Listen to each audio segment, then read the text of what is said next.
وهب لي العلم صحيح والعمل الصالح الذي يكمل الأمل. F3S TV fondation sopp Serigne Saliou taxaw temm ngir yaatal liggéeyam Serigne bi. الصالح الذي يكمل الأمل.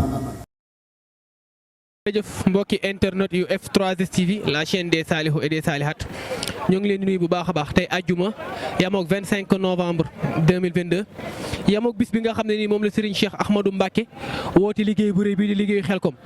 mbàccum gerte mi loolu nag bu ngeen ko déggee benn murit dootu des ginnaaw looloo waral waa fondation sopp Serigne Saliou mboolem seen zone ñoom it ñoo ngi fii ci Daaru Xuddoos ci loolu am ay pàcc yoo yaatu ñoo ngi taxaw ak kenn ci ñoom ñi nga xam ne nii moo ŋànk liggéey bi muy jëwriñ Baye Cheikh Ndiaye di jëwriñu cellule de communication bu fondation sopp Serigne Saliou kon jëwriñ ñoo ngi lay nuyu bu baax a baax te ginnaaw bu ñu la nuyu rek laaj bu njëkk bi mooy ginnaaw bi Serigne bi joxee ndigali lan moo nekkoon première réaction wu cellule de communication bu fondation sopp Serigne Saliou. jërëjëf auzu billaahi samiil aliim min iblisi sheytaani rajiim bismillaahi rahmaani rahiim barke maam Cheikh Ibrahima Fall jërëjëfati Serigne Saliou sëñ Aliou Fall ñu ngi siyaar bu baax di la jox sa wàccuwaay di santaat bu baax borom Touba ci li nga xamante ne moom lañ fekk si ñëw tey muy Xelcom bi nga xamante ni sëriñ bi woote na ko muy sëriñ Cheikh Ahmadou Mbacké te fondation sopp Serigne Saliou mboolem seen zone àndee ko comme ni nga ko waxee rek ginnaaw bi nga xamante ne sëriñ bi joxe na ndigal le 25 novembre mooy doon Xelcom bi ci la cellule de communication bu F3S taxaw ngir xamal ko mboolee mbokki taalibe yi ci ay affiche ci ay vidéo ci ay li nga xamante ne ñooy ay audio yu mënti dem te loolu communication def na ci liggéey bu am solo ba mbooleem fondation sopp Serigne Saliou képp koo xamante ne yaa ngi ci biir fondation sopp Serigne Saliou ak zone bu mënti nekk yëg nga ni kat Serigne Cheikh joxe na ndigal le 25 novembre. jërëjëf jëriñ bi ñu ñëwee tey gis nañ fi waa cellule de communication ànd ko waa audiovisuel déployé benn matériel boo xam ne ni mën nañu matériel de classe la ndax gis nañ fi xeetu caméra yu ne gis nañ fi xeetu équipe boo xam ne ni avant ñoo ngi déployé information yi le jour ñoo ngi fi loolu ci nan ngeen ko liggéeyee dafa am ay cellule wala dafa am nu ngeen ko coordonné. waaw jërëjëf Aliou Fall waaw di santaat rek ndax gis nañ liggéey bu am solo bi nga xamante ne waa audiovisuel ñu ngi koy liggéey ngir chaque mercredi ak chaque samedi ñu doon def ay vidéo yoo xam ne dañuy wanale mbokk taalibe yi li nga xamante ne mooy Xelcom jullu beeg yooyu yëpp te ñoom Serigne Saliou Dieng ñu jëriñ Baye Elage ñoom soxna Daaro ak mbooleem ñi nga xamante ñu ngi ci audiovisuel bi kulim jum ñoom ñëpp seen liggéey rafet na lool nga xam ne chaque samedi ak chaque mercredi doon nañ jàllale ay vidéo ci groupe bi di wax mbokki taalibe yi lan mooy jublu Xelcom ren gi muy fondation sopp Serigne Saliou war cee taxawee waaw lii nag koo gis xam ne audiovisuel am na ci liggéey bu am solo ci li nga xamante ne mooy caméra yu mucc abi yu ñu fi indi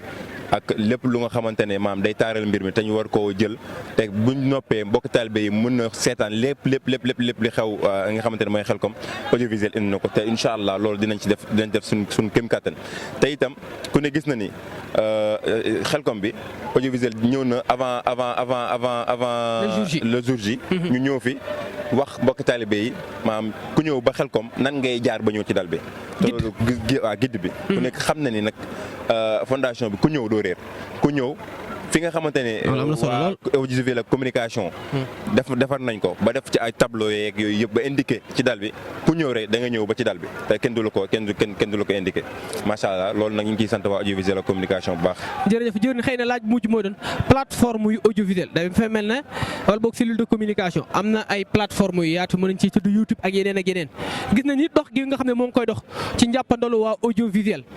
loolu nag ban ñaax nga ciy ñaax ñi nga xam ne ni ñooy ay membre fondation sopp Serigne Saliou ngir dundal page boobu noonu page yooyu. waaw boo gisee sax jamono yee jàll dugaloon nañ ak audio ak texte wax ni kat mbooleem képp ku bokk ci daara ji na dem ci page page fondation sopp Serigne Saliou bi muy Instagram ak YouTube ak lu mënti doon nga abonné wu ci ndax kat loolu dafa bokk ci liggéeyal fondation sopp Serigne Saliou ndax man kat damaa bokk ci daara ji. bokk ci zone bu mu mënti nekk membre F3S dama devoir la man ma dem abonné wu ci page bi ba xam ne bépp cloche de notification bi xam ne bépp vidéo boo xam ne jàllale nañ ko yow di nga ko mën a am à temps loolu nag maanaam warteef la yelleef la ci képp koo xamante ne mi ngi ci daara ji kon dañ leen ciy soññaat bu baax a baax a baax képp koo xam ne membre F3S nga dem YouTube nga bind fondation Sopp Serigne Saliou nga abonné wu ci page bi nga fexe tamit yow boo abonné ba noppi nga fexe say proche say am di jàmm ñu abonné wu ci page bi ngir ñu mën a page bi mën a dox muy Instagram muy Facebook muy YouTube muy page bu fondation mënta am rek. jërëjëf xëy na fi ñuy daanee rek mooy ginnaaw xeetu plateforme yooyu numéro boo xam ne nii mbokk taalibe bi nga xam ne xemmeem nañ liggéey bi bëgg cee tàbbi mën cee jaare ban lay doon. waaw jërëjëf sëñ Aliou Fall waaw numéro bi ku jokkoog ba jëruñ Baye Cheikh Ndiaye. 77 238 10 60 wala jëruñ Aliou Fall yow mii mën nga wax tamit sa numéro. 77. waaw 860 52 87. waaw numéro yooyu 77 860 52 87. waaw numéro yooyu ku ci jokk rek ak zone boo mënti nekk bu dee Aliou Fall nga jokk ci numéro am dina la indiqué zone ba nga bëgg a bokk bu dee Baye Cheikh nga jokk dina la indiqué zone bi nga bëgg a bokk incha allah bu soobee Sëñ Tuubaa. jërëjëf ñoo ngi lay sant bu baax a baax. jërëjëf. wahab li al ilma saxiiha wal amal as-saaliha alladi yukammilu al amal. F3S TV fondation Sopp Serigne Saliou taxaw temm ngir yaatal liggéeyab Serigne bi. as-saaliha alladi yukammilu al amal.